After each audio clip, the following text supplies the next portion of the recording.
La Bible mentionne deux sortes de chrétiens.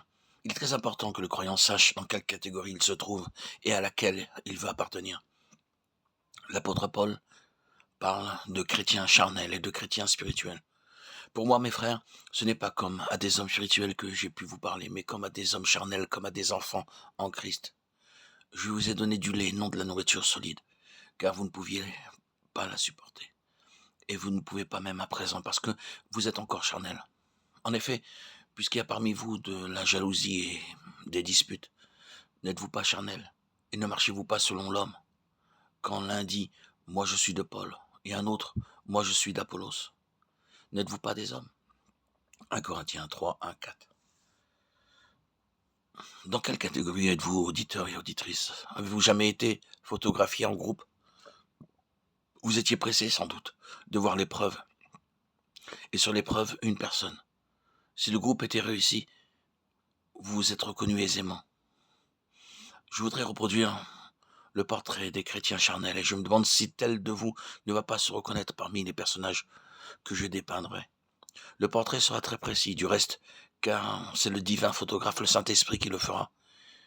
Et lui nous connaît tels que nous sommes. Car je prends plaisir à la loi de Dieu, son l'homme intérieur, mais je vois dans mes membres une autre loi qui lutte contre la loi de mon entendement et qui me rend captif de la loi du péché qui est dans mes membres. Romains 7, 22, 23. Car la chair a des désirs contraires à ceux de l'esprit, et l'esprit en a de contraires à ceux de la chair. Ils sont opposés entre eux, afin que vous ne fassiez point ce que vous voudriez. Galates 5, 17. C'est une lutte incessante. Il y a deux forces absolument contraires qui se disputent le cœur du croyant. Deux natures. La nature divine et la nature charnelle se livrent une bataille mortelle. Quelquefois, la nature spirituelle a la victoire, mais le croyant ne possède qu'une joie, une paix éphémère. Le plus souvent, la nature charnelle domine et arrête l'épanouissement de la vie intérieure. Une amie m'a raconté le fait suivant. Jacques, son petit-neveu qui avait 6 ans, se sauvait souvent dans la rue.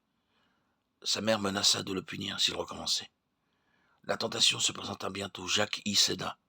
Quand il rentra, sa mère lui dit « Jacques, as-tu oublié que tu serais puni si tu me désobéissais ?»« Non, dit Jacques.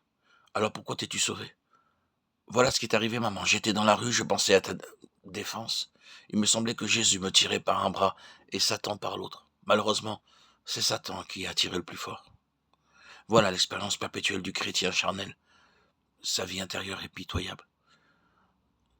Votre vie est-elle ainsi faite de combats incessants et épuisants?